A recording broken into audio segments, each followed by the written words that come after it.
Good afternoon, everyone. John Hutchinson with Traders Reserve. Thank you for joining me for today's little presentation on how to profit from the right AI companies. As I said, my name is John Hutchinson. For some of you who are either attending or watching the replay of this webinar, you may have been with us during the AI Wealth Conference just a few weeks ago in March, and I will be reviewing the stock selections that were provided to you during that conference. There's some good news that you'll probably want to know about. More importantly, for those of you who were not part of that conference, a little caveat here. I'm not here to convince anybody that AI is the next big thing or the greatest thing ever. Not as a consumer, not as a user, but as an investor. If you don't have a path or a process to find the right companies that are worthy of your investing dollars, you are missing out on stocks that are producing significant gains in very short spaces of time. And during this webinar, not only will I show you how to find them, how to separate them, I'll also show you examples of real stock recommendations we've made this year. We are in our portfolio inside of a program called the AI2 Insiders. We are beating the market 40 to 1. That's 40 to 1. And I'll show you why, how we've structured our approach to identifying the right types of companies to own, why we want to own them, how long we want to own them, and more. So sit back. I'll take the controls here. Q&A box is open for you. We'll stick around and answer as many questions as you have throughout this webinar. I won't answer questions until the end, so please do be patient. And I am recording this, so the recording will be available to you either later tonight or first thing tomorrow morning. With that, let's get underway. I want to start with one of the biggest pieces that has transpired really over the last quarter, absent everything that's taking place on the Iran war and all that stuff. If we just take a look at what's taking place inside of technology, the adoption rate has accelerated dramatically in the last 90 days, especially among Fortune 500 companies that are rolling out more artificial intelligence initiatives. We'll take a look at one that may surprise you. We talked about it a little bit during the AI Wealth Conference, but I'll talk about it briefly again. Jamie Dimon, CEO of JP Morgan, regularly speaking about artificial intelligence during interviews with financial media. In the last couple of weeks has made mention of artificial intelligence and how it's changing the way that they do business in and inside JP Morgan Chase. Now, when I started this AI project called AI2 last year, I started it from a simple perspective that artificial intelligence is a business transformation, not a consumer transformation yet. Maybe at some point in the future. There are certainly nascent industries that are beginning to target the consumer market, but this is largely a business transformation that allows companies to perform and operate at speed and scale that they can't necessarily do strictly as human-driven companies. That doesn't mean that humans go away or humans get completely replaced. That would be suicidal for businesses. But it does mean that the purpose or the reason for understanding why artificial intelligence is important right now is that those transformations are already taking place. And they're changing. It is changing the way that companies are working across sales, marketing, operations, throughout the spectrum of a business's not just operational, but operational and financial range. So if you can take the step back and just say, what is driving all of this? It is productivity. And the main analogy that I consistently use is going back to the early adoption of anywhere from word processing computers or terminals to computer software between the 1980s and the 1990s, and how that transformed the speed and scale of business, right? It's the moving from the fax machine to email. It's the speed and to a degree the consistency of being able to do things. Things being a generalization and a general term, but that's what's changing. And I'll admit I'm excited about it because it has given me a completely different way to look at the stock market. Not only the types of stocks that I might consider as investments or as trades, but a different way to learn about how companies are using artificial intelligence or supporting artificial intelligence from the ground up. For example, healthcare is a young but massive beneficiary, potentially in the future, massive beneficiary of artificial intelligence because of AI's ability to assess data. And when you think about the healthcare research industry, which is a multi-billion-dollar industry, there are decades worth of research which one person could never sift through, but artificial intelligence can. And it can collate data. There are companies that are making significant advancements by using artificial intelligence in everything from DNA analysis to cancer treatments to advanced now I don't want to say vaccines because that's not really what I mean, but advanced treatments for other illnesses. And the way that they're making those advancements is by using artificial intelligence to learn from the last 100 years of data collected, going all the way back to, I don't know, Watson and Crick and the discovery of DNA. So that's why I get excited. Different ways to see what's happening in artificial intelligence. My running joke is still at some point in the future on the consumer side, you're going to be able to take a picture of your family, load it up to your television, and your family will be the stars of Star Wars, right? Your son would be Luke Skywalker, your daughter would be Princess Leia, whatever. But these are the things that are possible. They're not here yet, but they're possible. But what is driving that possibility is the massive investment that is taking place to build out artificial intelligence. And it is here as an investor that we take a moment and understand why artificial intelligence and the right companies in this space are worthy of our attention and our investing dollars or our trading dollars. Whether you trade stocks or options, doesn't matter. Why do we want to pay attention to these companies? And it is because all of the forward forecasts have grown to here billion to trillion dollar levels in the last year. The expectation for global spending on artificial intelligence this year is now $2.5 trillion. That didn't exist a year ago. The capital expenditures, that number is actually low. It's almost $900 billion being spent to build out the infrastructure that supports artificial intelligence.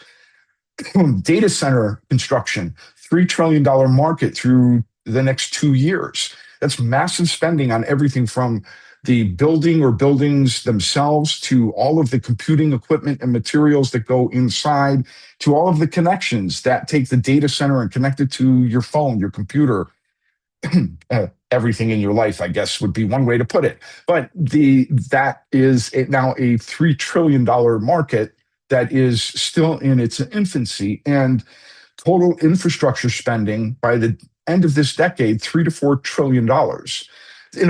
And all of these numbers, they're meaningless without some kind of context, where we're talking about just building out the ability to deliver artificial intelligence globally and at speed. A year ago, all of these projections were less than half of what they are right now. That's how fast the adoption rates have been changing, and how rapidly companies are putting more money into the development behind artificial intelligence, right? The main quote here, this one's from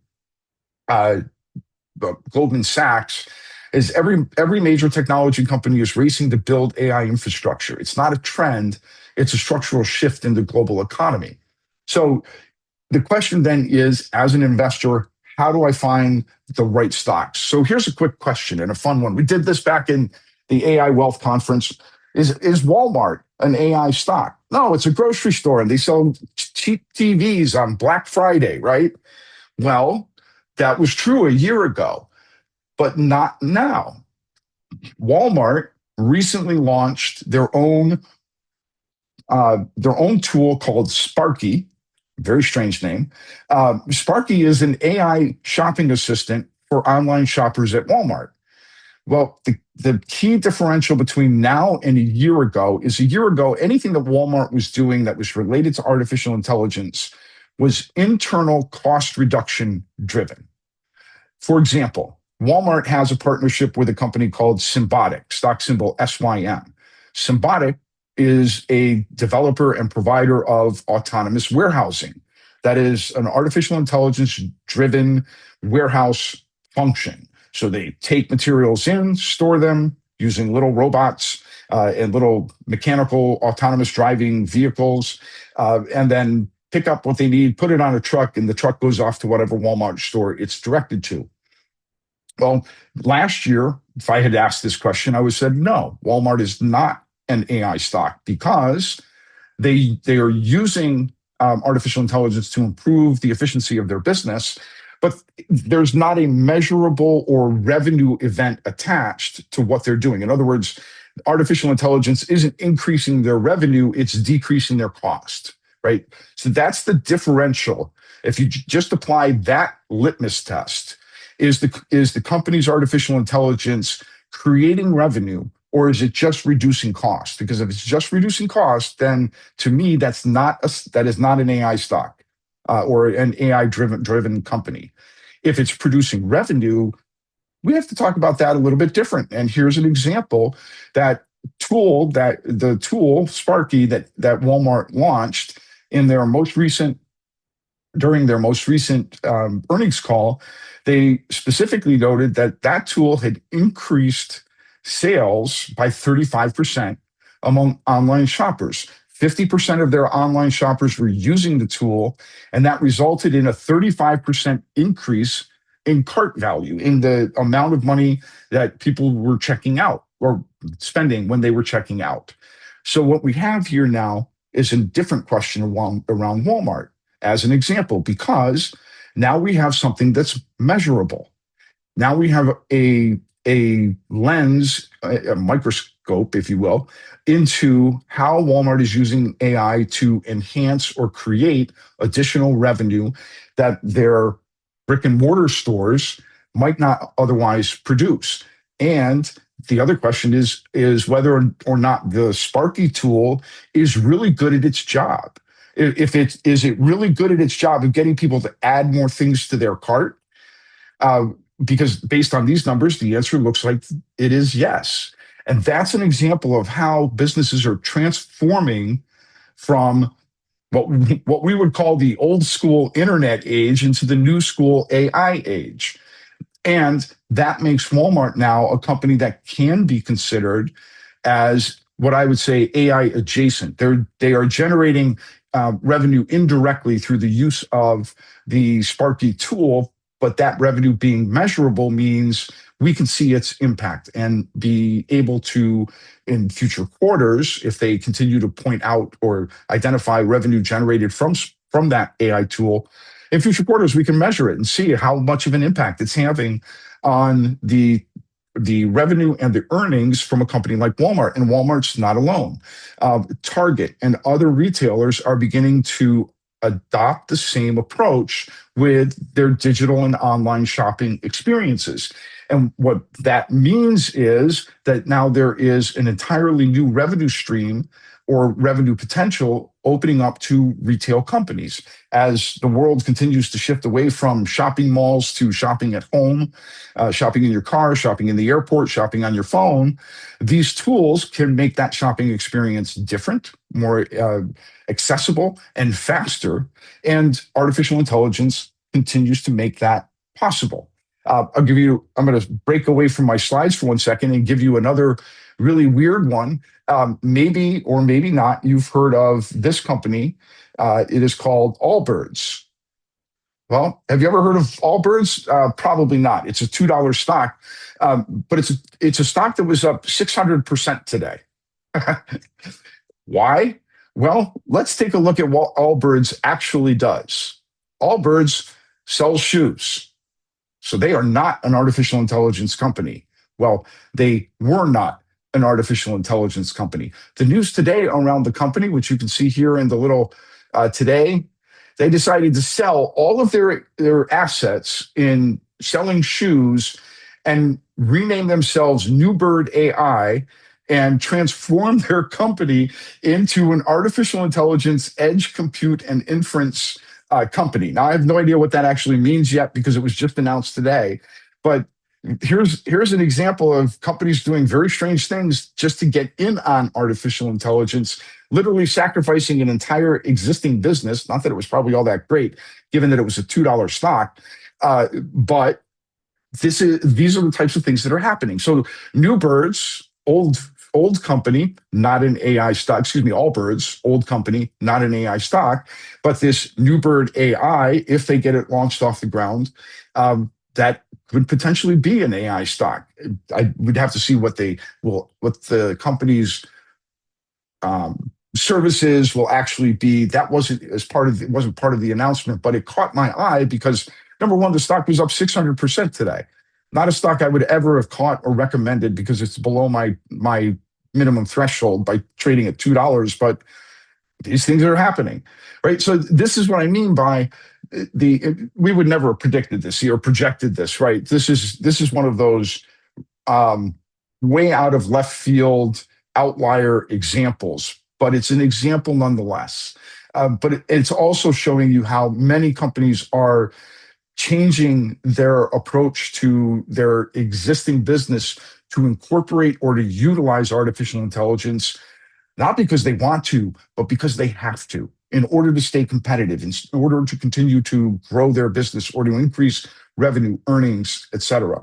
So one step to consider is that not all AI stocks are created equal. For example, if I were comparing Walmart to Micron, they're not the same kind of AI stock, right? Walmart is consumer facing, its AI is consumer facing.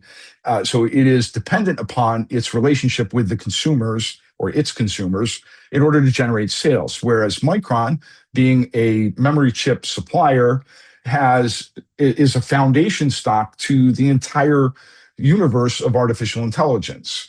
And as the number 2 memory supplier in the world, they have a massive customer base. They've had substantial growth in the last 2 years. Their stock price is up, surprising. They've tripled in the last 12 months. We'll talk about Micron a little bit later on, but right. So what my point here is that these are two completely different types of companies. So the first question that has to be asked is whether or not how is the company really related to artificial intelligence? And as we walked through just a moment ago, how do they generate their revenue? And is that revenue generated from artificial intelligence or somewhere else?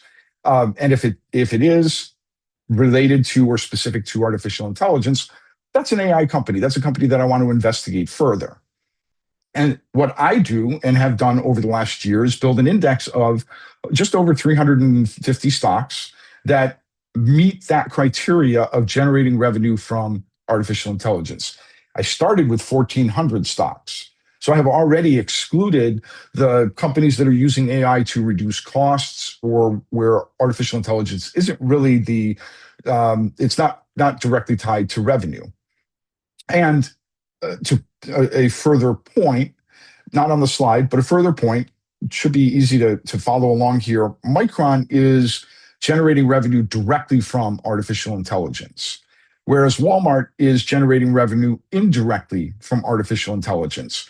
The indirect is the use of the tool, but the use of the tool, the Sparky tool, is optional to the consumer, right? It's not a requirement. Whereas when Micron sells chips, it's pretty much a requirement. You either buy the chips or you don't. So they're a direct beneficiary of artificial intelligence revenue. Companies like Walmart or companies like Salesforce, where stock symbol CRM, Salesforce uses artificial intelligence inside of their software platform, but the artificial intelligence is not the reason that people buy the platform, right? So in that case, for Salesforce, the artificial intelligence is the indirect revenue beneficiary. Doesn't mean that we wouldn't look at a company like Salesforce, because we would. What it means is that the way that they generate revenue may be slower and lower than a company like Micron, given current conditions. Now, that being said, the last thing that I really focus on are key criteria around individual stocks. I am primarily focused on revenue growth, earnings growth, price to earnings ratios, and the price of the stock. Now, price of the stock meaning I generally don't pay attention to stocks that are trading below $7 a share, or don't meet certain volume requirements, because you can't. It's too hard to trade. But the fundamentals here are the critical focus, because inside of the index that I have built and been using for AI stocks tracking over the last year, the core or the best performing stocks all have or meet three to four types of conditions. Number one, their earnings growth tends to be 20% or higher year over year, multiple years into the future. For um, a baseline, the average S&P 500 company right now, their earnings growth is about 10 to 10.8% year over year. So anything that's 20% or higher is double the S&P 500. At that level, you're looking at a growth stock, and or a momentum stock if you're more of a short-term trader. Second, I'm looking at how the company is priced at present versus what that price looks like in the future. And to do that, I use current earnings, revenue, and the PE ratio of the company, forward price to earnings ratios. And I'm specifically looking for companies where their earnings are growing, but their price is not moving higher as high or as fast as it should. In other words, Wall Street is not pricing the company according to the future earnings growth. I'll show you an example of that in just a minute. And what that provides for me is a way to measure the difference between where the company's price is today and where it should be at some point in the future. That point could be 1 year to 5 years out. I usually do a 5-year projection with the stocks that I track. And that means that I'm looking at earnings estimates 5 years out and then doing all of the math based on that. And what I'm able to do is project where a company should land based on the future of their earnings growth. And what happens in the market today is that Wall Street will pull forward those prices. They will move those prices forward faster because they want to be ahead of that earnings growth, right? Wall Street is always buying next year's earnings growth, not this year's earnings growth, right? They already know what this year is going to look like. They want next year or the year after. So when I'm looking at these companies, the reason I'm focused on those high earnings growth type stocks is because those are the types of companies where Wall Street hasn't yet caught up to the future or forward earnings growth. We'll come back to Micron for a second. Micron continues to trade at what is an insanely low forward price to earnings ratio of around 8 to 10 times forward earnings. For a chip stock, memory stock, where typical price to earnings ratios should be in the 30 to 40 times forward earnings, they're consistently deeply undervalued, despite the fact that their earnings are growing at 30, 40, 50% per year into the future. So there are opportunities when you can find the right types of stocks and get in at a reasonable price, where these stocks can grow and move fast. And if you were part of the the AI Wealth Conference, two of the stocks that I gave you, Teradyne and AMD, jumped 20% in less than 3 weeks.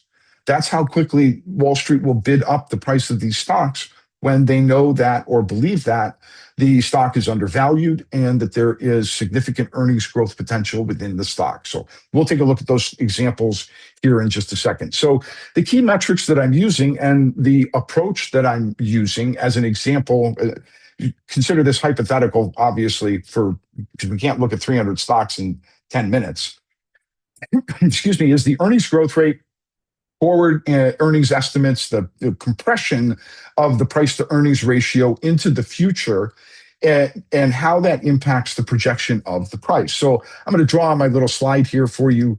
The right-hand side, it's a triangle, but it's never exactly like this, right? This is what I call the gap, the profit gap. It's where the price is, if this arrow represents where the price is today, based on these metrics on the left-hand side, this on the far right side of the chart is where the price should be at some point in the future. This might be year one, excuse me, this might be a year from now, 2 years from now, what have you. Right? This is just a simple expression of price to earnings compression. The blue line trending down is the price to earnings ratio, and the green line trending up is essentially the EPS performance and as part of the price of the stock. So when I'm in this little triangle on the right side anywhere here, what I have is a way to see that Wall Street is behind and that there is significant price growth available in a particular stock. Now, draw a line right here where everything crosses over, right? This can be pulled all the way to the left, meaning it's date today, right? And this center point is actually, that crossing point is actually right here, which gives me sometimes a very wide gap, right? A good example of this is a company called Lumentum. Stock symbol is LITE. It's a stock we currently hold in our AI2 Insiders portfolio. Lumentum is currently trading at around $800 a share. Its forward projection is $1,500 per share. That's almost double its current price. But the thing about that 800, 3 months ago, the stock was trading at 300. So it has already moved up, right? It has already eaten up some of this chart, so to speak, but it still has miles to go before the stock actually reaches what could be considered fair value based on its earnings growth, its revenue growth, its current price, and the way the stock is being valued today by Wall Street. Well, Lumentum is not alone.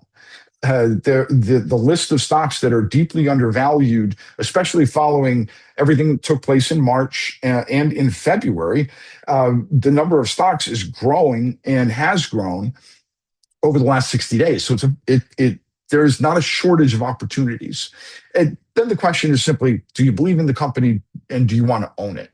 So let me go back to the AI Wealth Conference. There were 6 stocks that I gave you and show you where those stocks are today based on entry prices. I did 10 shares each for simplicity and just for a representative example in terms of a way to approach, from a small portfolio, a way to approach these stocks and how can you find them? How can you own them? How can you profit from them? So here the list was Teradyne. We'll cover all of these in depth here in just a second on a stock-by-stock basis, but the list was Teradyne, Advanced Micro Devices, Talon Energy, Vicor Corp, Radnet, and Kratos Defense. Each of these represents a different area or group inside of artificial intelligence.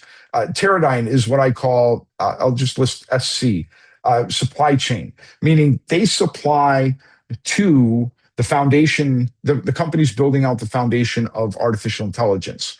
The supply chain has been the biggest winner for me as part of the whole scope of artificial intelligence. The stocks in that realm continue to be the best stocks to hold, and I'll show you examples of those too in a little more depth in just a few minutes. But AMD is part of what I call the AI core because they provide both the infrastructure and the technology for supporting and building out artificial intelligence at the data center level and beyond. Talon Energy provides, they're part of supply chain. They provide the energy in, or even within data centers. If you followed any of the news around artificial intelligence, you know that one of the biggest core issues in artificial intelligence has been the amount of energy required by data centers, and Talon Energy has done a specific specific targeting of their energy production to assist data centers to be able to be more self-sufficient. The next company, Vicor Corp, is part of the supply chain. RadNet is AI healthcare. And Kratos Defense is what I call AI frontier. They are, in essence, a drone producer. Big business drones right now with everything that's taking place in Iran.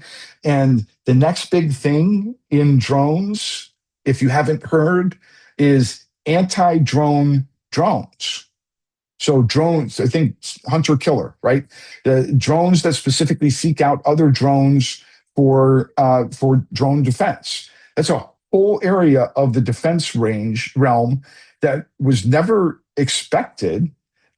So you have companies like Paladine, AeroVironment, Kratos Defense, and others, which are in this drone market. They were originally producing drones that were on the attacking side. Now they have to produce drones that are on the defending side. So there's a whole new industry in artificial intelligence and drone technology that is developing. Oh, and I should have mentioned, those drones would be AI driven.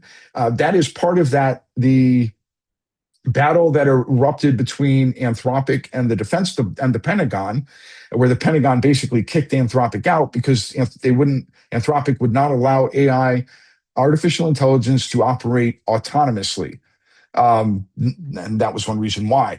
So in the defense realm, however, now you have an entirely new market potential opening for companies that can fill that gap. Anti-drone drone. Look for that the next time, I don't know, next time Jim Cramer's doing a show, he'll eventually get around to talking about it. So originally, these were estimated these were my entries, but they were estimated entries for the event. The current prices listed here, those are not closing prices today. They were taken as a snapshot a little bit earlier today as I got ready for this presentation. But here are the key things. 3 of these stocks have substantial double-digit returns in less than 30 days, and 3 of the stocks do not. So we're 50-50, but the gains here significantly outpace the not gains, right? We have a $90 loss, a $30 loss, a $3 gain. That's basically break even. So if you attended the conference and you took all 6 of these trades, depending on what you actually purchased. Right now, you're running at about $150 per share as a gain, and you can do one of 2 things. You can either keep holding these for longer term gains. I'm not going to continue to follow them into the future, but or you can close them. There's a $1,500 gain. That's a 13% return based on my tracking at my level at 10 shares each. In fact, show you a live look at what actually transpired today on those stocks. So here we have our 6 stocks from the conference on the left side.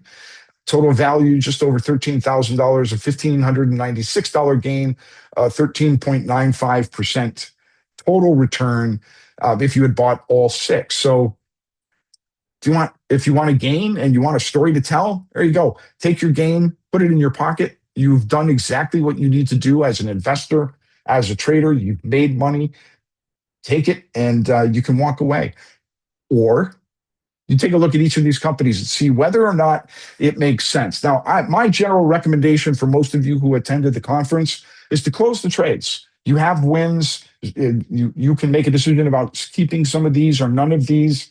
But my base recommendation is take the gains, put it in your pocket. You did very well. $1,500 at 10 shares each in 3 weeks is substantial given everything that's transpired over the last 3 weeks. But let's take a look at each of these and see whether or not there is a fundamental reason to potentially continue owning any of these 6 stocks. And by way of teaching to those who weren't part of the AI conference, why you would consider these as potential investments in your portfolio, even though a couple of these stocks are up over 20% at the current time. So the first stock was Teradyne. It's a stock that I really, really like. We've owned it and traded it a couple of times in our AI2 Insiders program for double-digit gains both times.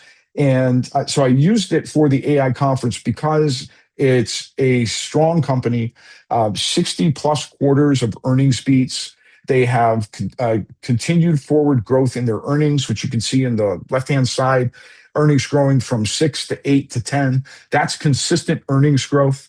Their EPS compound annual growth rate is 38%. That's nearly 3 times the S&P 500. And their revenue is growing at over 20% per year over the next 5 years. Their forward price to earnings ratio right now, 1 year out, 42, but that PE ratio is actually declining in forward years from 42 down into the low 30s to upper 20s. So there's a discount that is still taking place with this stock, meaning the stock is still undervalued relative to its future earnings growth. So that's the potential on the fundamental side. What the company does is chip testing. So for their customers, every AI chip that those customers produce has to go through an automated test process that validates that the chip does what it's supposed to do. Keep it that simple. And so as chip production increases, as the complexity of these chips grow, then this affects Teradyne's business positively.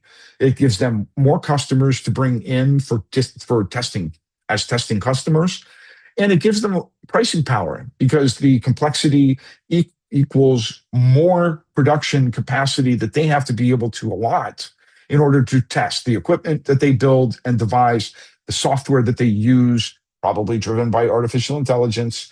But essentially, this is a company that has a strong forward earnings. They have one limiting factor, and it is worth being aware of.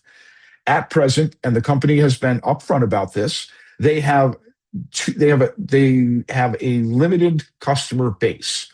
So the small headwind on this company is they have to be able to expand beyond their current customer base in order to get expansion of their revenue and earnings beyond current expectations. So if the company is successful in continuing to grow its business by adding new customers, then this is a company that I would say still has the potential to grow substantially into the future.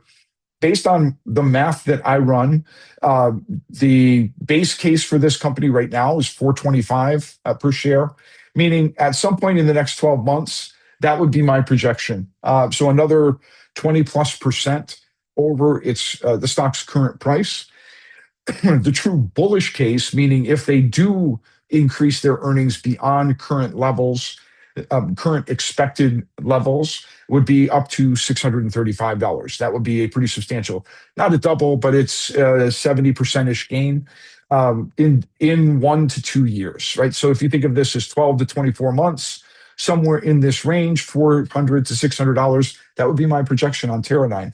And even if you just buy the stock when it dips, own it till it hits a 10 or 20% return, sell it. That's a quick gain. We've just done that here with it's a little more than 20.5% based on the close today, but still strong stock and one of my favorites that I gave away at the conference.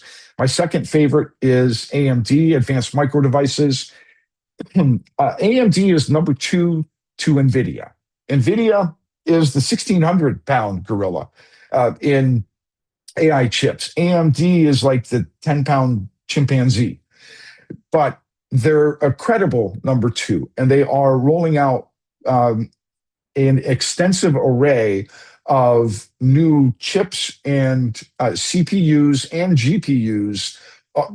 Sorry for all the acronyms, but all of the foundation chips that are not only necessary for artificial intelligence, but also that make AMD more competitive against NVIDIA in the future. The biggest issue that NVIDIA has is the cost of their chips.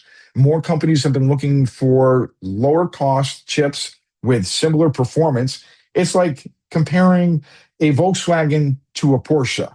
They're both German cars, but one costs less than the other, right? It's the same kind of concept in the chip market. So at AMD, because they've been rolling out new products, new AI chip products, they have a solid grip on number two in the chip supply for artificial intelligence.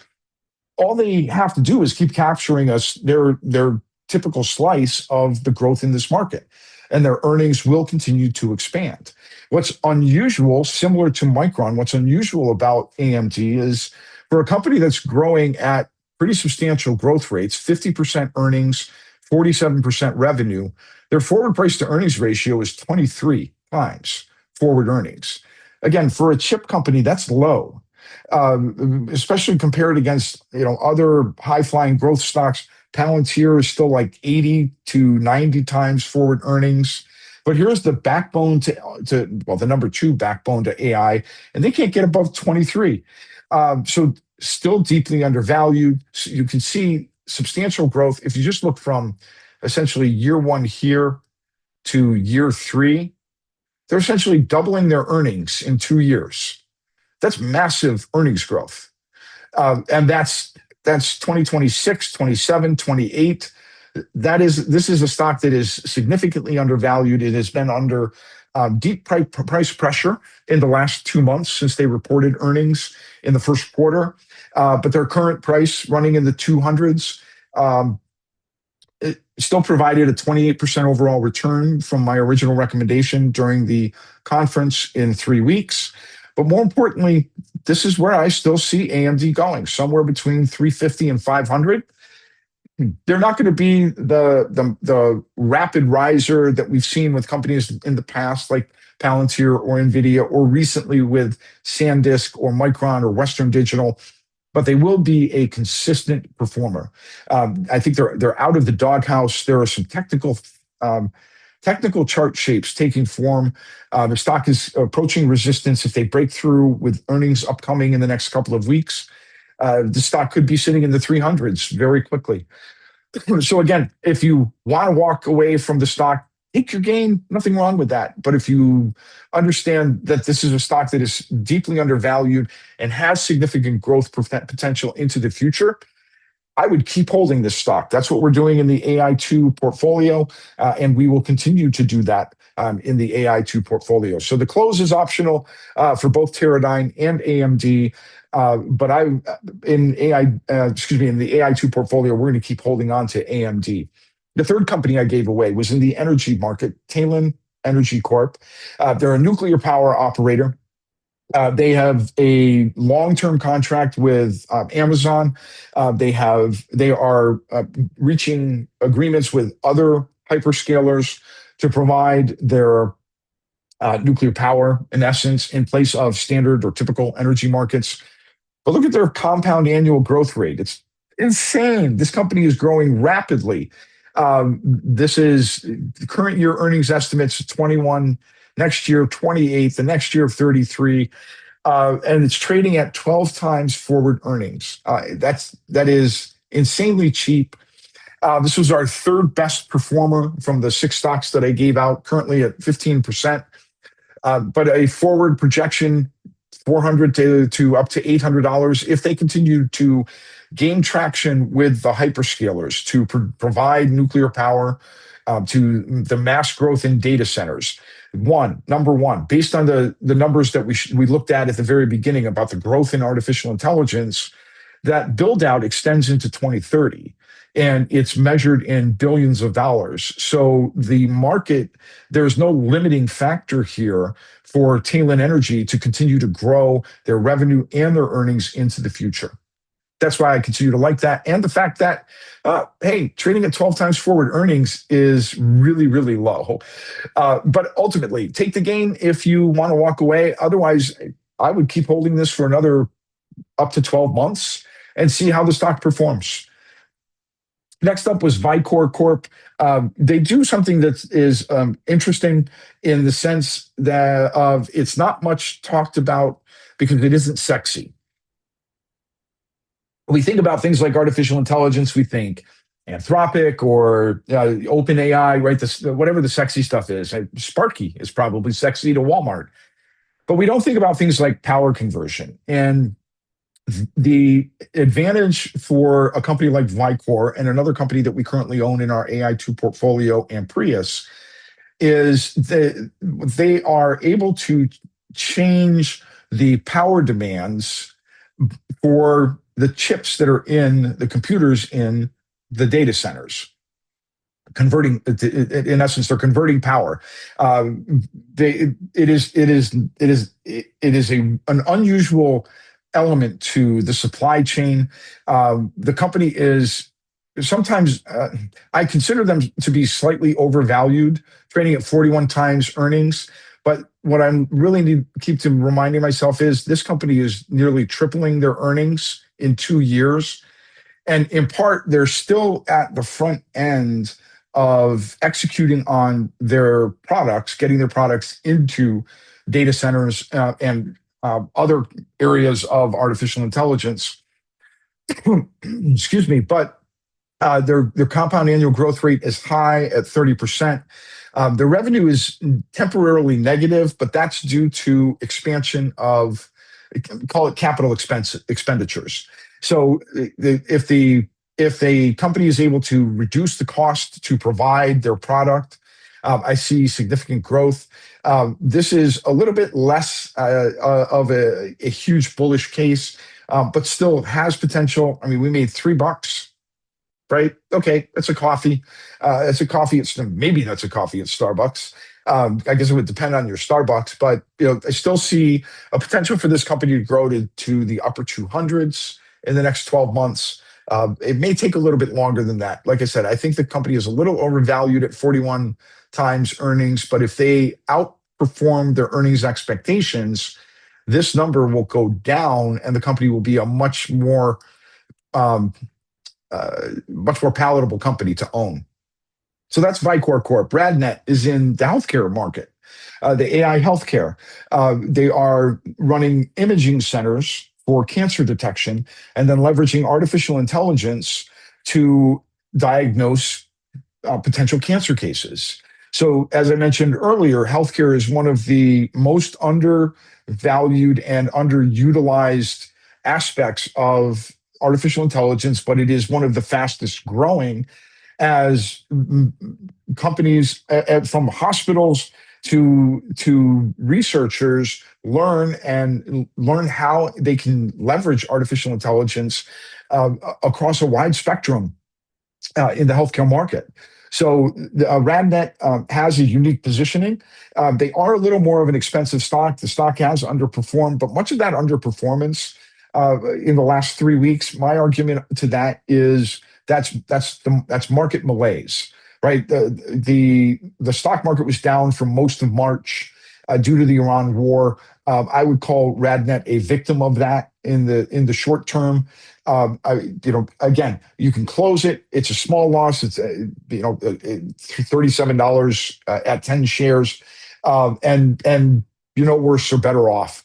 But if you have a longer term vision and you can see how artificial intelligence can actually accelerate what people are able to do inside of the healthcare market, this is a company worth owning longer term. They have slightly slower path to earnings. The earnings are not as big as a Micron or Talon Energy, but they are growing, and they are growing at 44% over the next 5 years. Their revenue is growing. It's not huge, but bear in mind, this is still a new market. So there are pricing features to be discovered. They're not done yet. So it is high for a healthcare name, but I think it's driven by margin expansion. It's justified by margin expansion that's coming and that has not necessarily hit yet. But worst case, take the small loss and you can move on. Kratos, we talked a bit about the drone market. They are autonomous drones and defense electronics. Again, a stock that got, every time there was positive news out of the Iran conflict, Kratos went down. Every time there was negative news, Kratos went up. But the reality is that as the Iran conflict ends and the Defense Department essentially is stabilized in forward looking, this is a company you will want to own. If you want to walk away from it, walk away from it. It's $100 loss at worst. That's at 10 shares. That's not the end of the world.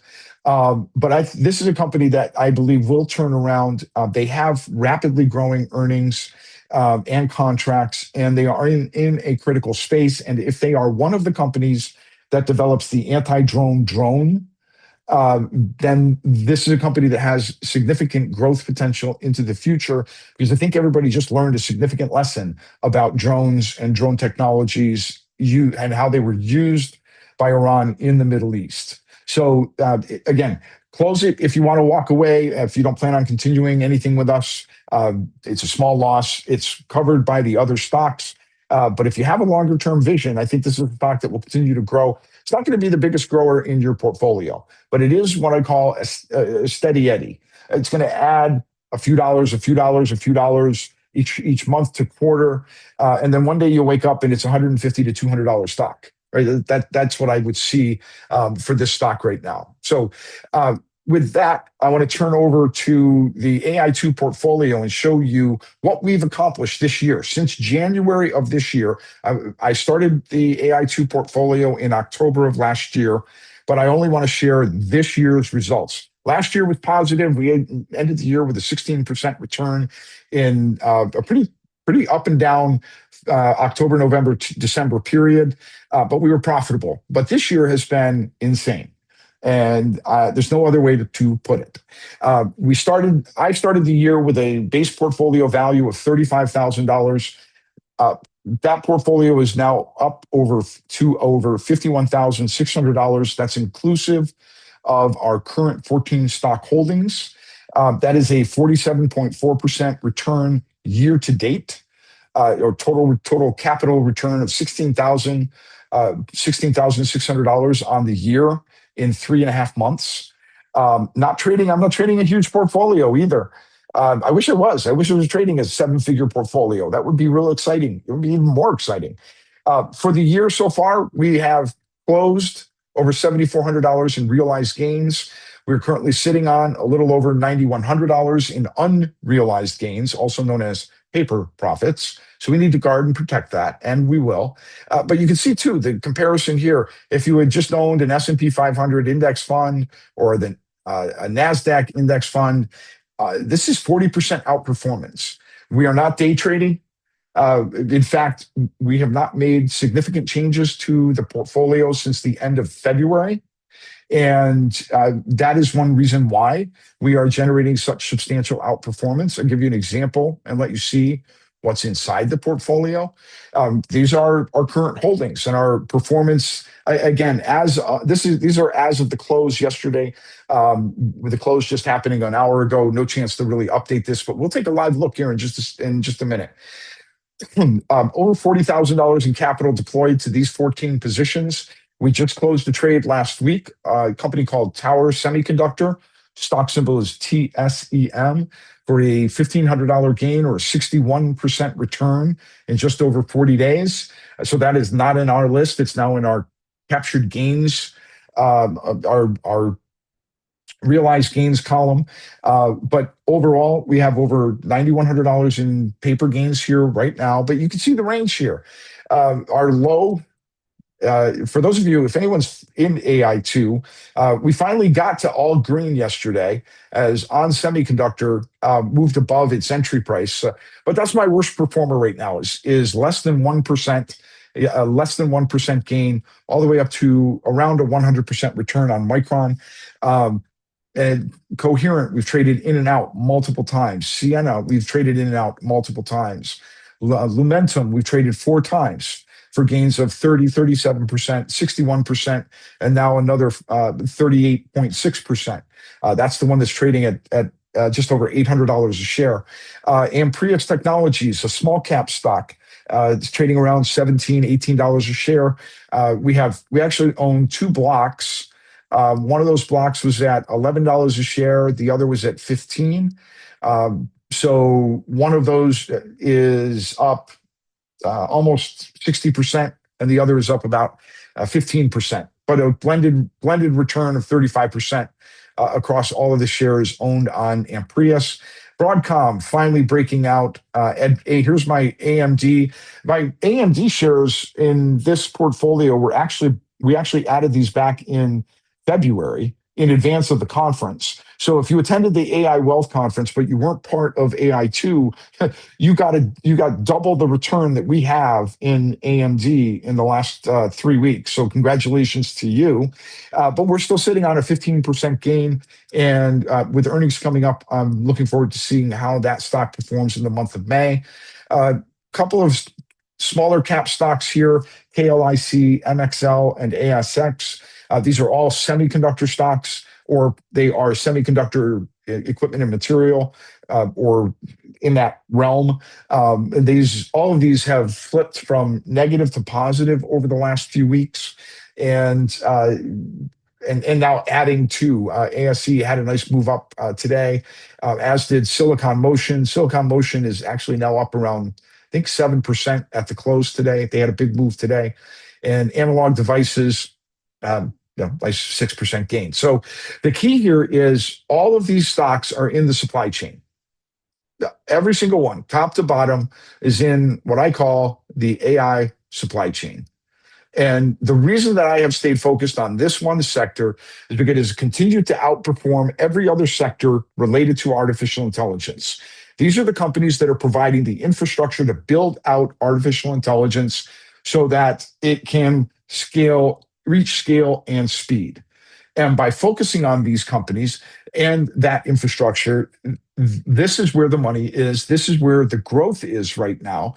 And this is why I say, as part of this business transformation, the infrastructure and the build out is critical to meeting the growing demand for artificial intelligence. Well, in order to complete that build out, all of these companies have to be able to provide to the data centers or the internal data centers or the internal AI projects that companies are running. So the growth right now is in supply chain. It's not really in NVIDIA or Palantir or consumer-facing stocks, not even really in Walmart yet. It's here in supply chain, and this is the sandbox that I'm going to continue to play in this year. In fact, as I discussed with my AI2 members earlier this week, during a weekly briefing, we hold a weekly briefing every Monday at 4 p.m. I shared details from Bank of America's semiconductor report. And the growth in the semiconductor market is expected to double in the next 2 years. That is significant, absolutely significant growth. And an example of what's happening is, we'll take Micron for a second. Micron being in the memory chip market, their primary chip, just for fun, is called the HBM4. That stands for high bandwidth memory, and version 4. You can't get it. It's sold out. It's sold out for 2026. Micron had to change the way that they contract for chip supply in order to guarantee future chips. Instead of offering 1 year or off-the-shelf contracts, they're forcing their partners to sign 3-year to 5-year deals. What that tells us is that the demand for memory chips is way up here, but the supply is way down here. And this has to change. That supply has to change to meet the demand. But that demand isn't going away. That's why we continue to hold Micron. I have a long-term target of over $800 a share on Micron. It's still currently trading at, I don't know, maybe an 8 or a 6 forward price to earnings ratio. Actually, a 5. It's trading at a 5 forward price to earnings ratio. 5 times forward earnings for a company that in the next year, for 2026, for this current fiscal year, is expected to produce over $50 per share EPS full year. They're trading at 4 times that right now.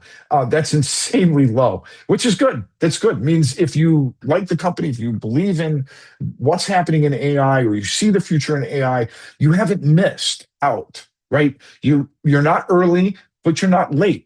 You're still right on time. And even with some of these stocks like Lumentum, that stock will come back, give people a buying opportunity. Many of these stocks will have pullback opportunities. So even though many of these stocks have run up 30, 40, 50, 100%, there are still buying opportunities, and there are still entry opportunities among many of the stocks that one that I'm tracking and trading inside of the AI2 portfolio, but also other companies that I want to add but have not yet added to the AI2 portfolio. So overall, since the 25th, I think the 25th of February, 22.5% return from this portfolio.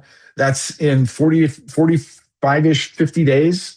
That's how rapidly you can capture total gains in this marketplace. So, in fact, we'll take a look and see, just for fun, how the portfolio performed today. See if we had a net gain on the day, and we did. So we finished up just under 1%. So we added another $450 to our total. So that $9,100 is actually now $9,600. And we're actually at a 23.5% gain. Here you can see Micron pulled back a little bit today. Sienna was up, and Prius finally breaking through the 18 level. And Broadcom with a big move today. Max Linear with another addition. There's Silicon Motion. Said that they had a big move today, almost 7% on the day. That stock now up 10% versus the 3% I just shared with you. And on semiconductor, adding to its total, it's actually now up $33. So now we can buy lunch instead of just having, coffee at Starbucks. But again, this is the aggregate here is what I'm focused on when I am monitoring my portfolio for members. When we held the conference, the March conference, the AI Wealth Conference, this return on that Friday was about 5%. So in 3 weeks, I've added 18% overall. And I can tell you unquestionably, I can't draw the line exactly because some things have moved, but we were sitting on essentially 5 winners and 9 losers. I drew the line 1 too high, so draw it here instead. Essentially, all of these stocks down here were in the red, and now they have gains between 1 and 21%. And my message to you, the lesson to take away from this, specifically relates to the AI supply chain. When you identify companies that have the solid fundamental reason for ownership, those companies are moving faster than the rest of the stock market, right? A brief example which you can see, I think, pretty well on a stock like Max Linear, right? Here's Max Linear. This is a daily chart, and our entry would have been way back here in February, right? It was actually a little higher. It was 1945, somewhere right there. Back in mid-February. Look how low the stock went from almost $20 to $15. So we were holding this position following the whole Iran war blow up at a pretty steep negative, 23. I think the lowest was 23%. I didn't make any changes because I had a fundamental reason for owning the stock. And that fundamental reason is justified here. That's how fast these stocks can recover, even when things go wrong in the stock market, because there's a justification for owning them on the fundamental side. On this, Max Linear is a semiconductor. The entire semiconductor market, you can look at stock after stock after stock. They all follow a very similar pattern right now because demand is so high, but they can't keep up with supply. So my underlying message is, just because the stock goes down with a macro event like the Iran conflict, don't give up on it. We didn't take a loss. We sat and we waited for that stock to come back, and it did. So at any rate, that's my lesson. Let's go back to the slides and get everybody out of here for a reasonable amount of time. So that's my AI2 Insiders portfolio. That is the review of everything that we've done with the AI Wealth Conference. That is an example of how to do the fundamental analysis to identify stocks for yourself that you may want to own, and to understand just look at what the company does, and then ask yourself, how does that fit within artificial intelligence? But if you want help is available for those who ask for it. You're welcome to join us in AI2 Insiders. This is a portfolio-driven approach. As I just showed you, right now we hold 14 positions. I'm planning to trade some out and add some new ones in the next couple of weeks, if not sooner. In fact, we have a little short list of stocks that we've been reviewing over the last several weeks that we've been waiting on, waiting for some stability in the marketplace and, frankly, an end to the Iran conflict to have more confidence in entering stocks. So even though I may continue to hold stocks like a Micron or like a Sienna, I let people know when there's a reasonable entry on those types of stocks. In fact, if you've been with us, there was a great opportunity on Micron just a couple of weeks ago. The stock fell down to $3.20 a share. It's now back up at $4.50, $4.60. That's a 30% gain that happened in just 30 days. But my focus is twofold. Generally speaking, in normal market conditions, which we have not had since February, in normal market conditions, I'm generally looking for stocks where I can pull momentum trades 30 days or less, 30 days or fewer, excuse me. Enter at a certain price. I'm targeting typically 15 to 18 to 20% gains in that 30-day timeline. That acts as essentially a profit center for the portfolio. That is typically 5 to 7, maybe 10 of the total positions that I'll hold, sometimes fewer. But the key is to be able to ride a quick wave up, grab a profit, put it in the bank, and then use that money on the next stock that we want to buy. The other half of the portfolio is my longer term view, stocks like Micron. I don't want to trade in and out of Micron because it's not efficient. For example, our original shares were $226.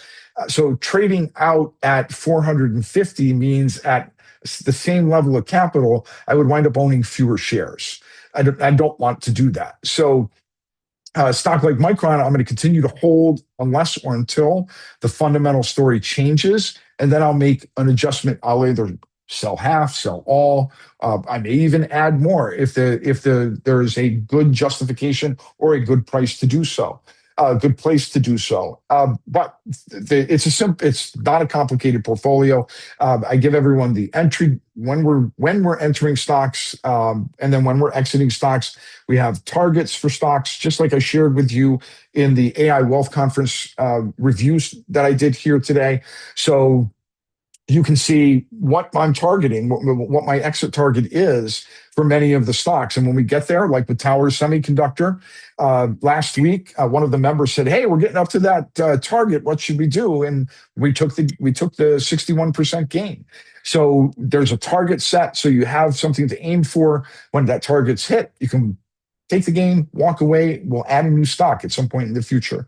I do the Monday live briefing. This is keeping you up to date on things that are happening in artificial intelligence, things that are happening with our stocks. We'll do review of stocks that we may want to add to the portfolio or may want to remove from the portfolio. All of the briefings are recorded. So even if you can't attend live every Monday at 4 p.m., there's plenty of opportunity to get back in the Monday evening or throughout the week and watch it and keep up to date.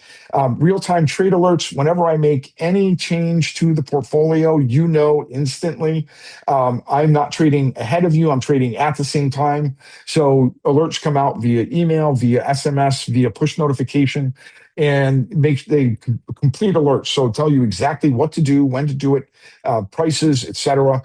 Generally, because of intraday movements in prices, I try to keep alerts outside of market hours when we are adding stocks, because price moves can happen too fast. If I tell you to buy a stock under $200, I can look 10 minutes later and the stock is over $200. So I generally try to give you entries when the market is closed so that you can plan the day ahead. And then exits will more often than not have a target set. So you can use a sell limit order, or an intraday exit alert will come out usually in the afternoon when I want to close a trade when the market is calmer and slower, so we can get everyone roughly out at the same price. full transparency dashboard, so you can see how many shares I'm holding of these stocks, what my entry prices, exit prices were, and as a secondary portfolio, I'm also managing a $150,000 real money IRA. That is my dad's IRA. It's technically my inheritance. That's how he likes to position it. So there are two portfolio views that you can look at. The small portfolio, which is our AI2 portfolio. We started with $35,000 at the beginning of this year. That's now worth over 50. And my dad's portfolio, which I'm slowly ramping up to be able to account, actually utilize 70 to 80% of that, which is a $150,000 total portfolio. So that's coming as we get through quarter two. I've been trading in it, but I've only been trading a very small slice of it. And my dad keeps asking me, why aren't we doing more? Well, it's coming. It's coming. I'm getting there. Anyway, you also get access to the AI2 index. That is the full breadth of the 356 plus companies that I am tracking. And what that index does is it looks like this. It's on our Traders Reserve Live website. Here's an example. This is advanced micro devices. So inside the index, it tracks the performance of the stock and the fundamentals of the stock, and essentially tells you whether this is a stock you should pay attention to or ignore, right? If it's green, you want to pay attention to it. If it's red, you probably want to ignore it. But in the lower section for each of these stocks, it gives you my long-term price projection. You can see that on the right-hand side. All of the key fundamental metrics, in other words, the reason to own. This is the reason why you should own it. And we look here, we've got EPS growth 70%, 58%, but that earnings growth is significantly undervalued. That's a reason to own a stock. So I give you all of this data to work with. This is mostly helpful for self-directed investors who like to pick their own stocks, do their own research. There's a full data set for all of the stocks in here. You can also see up at the top the reason why I am staying focused on AI2 supply chain. It is the only sector within artificial intelligence that is green year to date, green in the last quarter, green over the last month.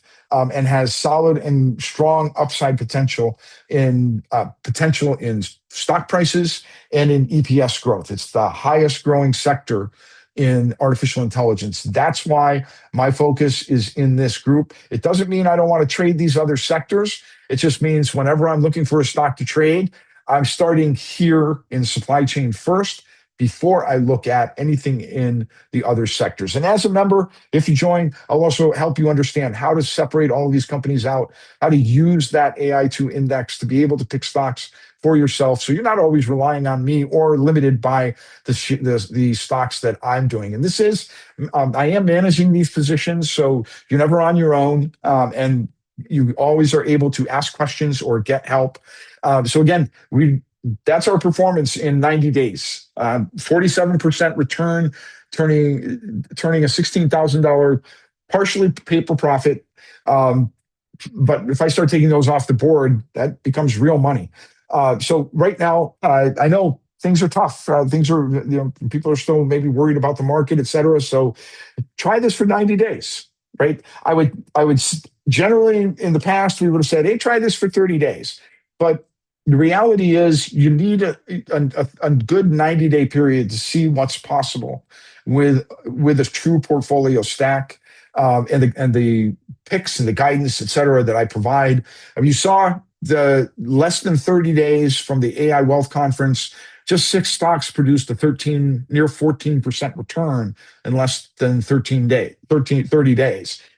I'm not telling you that's going to happen every month because that's not realistic, except then I look at the AI2 portfolio, which is now up 22%, 23% in 50 days. So maybe it can happen. But my target is 5% a month.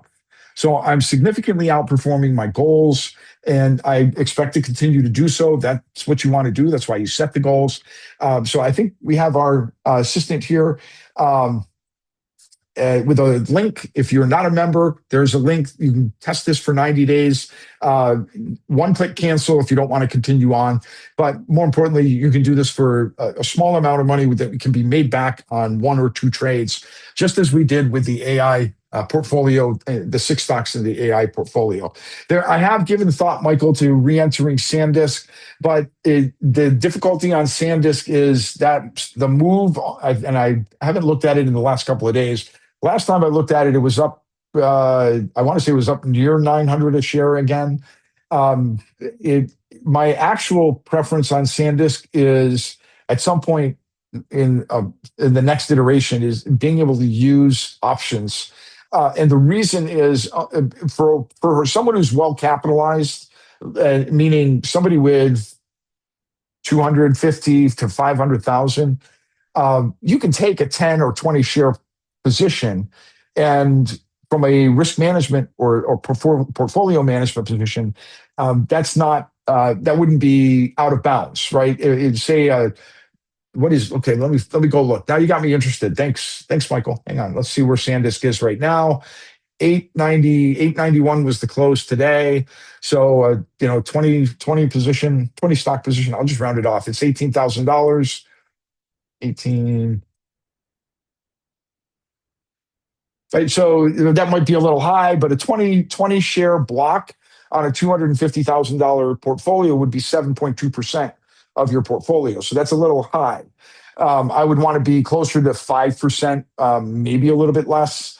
And that's the problem. But that's the problem with these stocks when they start getting into the 900 to 17. One of the other stocks that I like is KLA Corp, which I think is at $1,700. Yeah, KLA Corp, KLAC. That stock's $1,750 a share. One of the trends in technology stocks is the anti-split. They're not splitting anywhere near what they used to. So you see these incredibly high stock prices, and it does not mean that these stock prices won't continue to go higher, because they will. But it's harder to justify how many shares are you going to own. Because on a $50,000 portfolio, the best I can do is 1 share on a stock like KLA, or maybe 2 or 3 shares on a SanDisk. Doesn't mean you don't still get a percentage gain that translates into dollars, but can we be more efficient in attacking stocks that are lower priced, but have the same earnings, the same fundamental outlooks, and the same and higher or better growth potential? I'll project right now, SanDisk will split at some point. They'll get up to $1,200 a share, and that stock will split, probably at like a 10-for-1. I'm not saying that it's going to happen. I think that would be at some point they have to. But it's harder to do when it's at $900 a share. And I wish I had re-entered? Yeah, absolutely. It's my white whale. It's my white whale. So let's see. Thank you, Debbie. I'm glad you joined too. Any thoughts on using stop losses or profit targets? We do set profit targets. We don't set stop losses. A couple of reasons why on the stop losses. Last month is a very good example. Against the backdrop of a macro event, the worst case on the portfolio, we were down around 2 to 3%. That's all. At that time, we were holding 15 stocks because we still held Tower Semiconductor, which we closed last week for a gain. But in mid-March, the portfolio oscillated from plus 12% down to minus 3%, back to plus 12% down to minus 2%.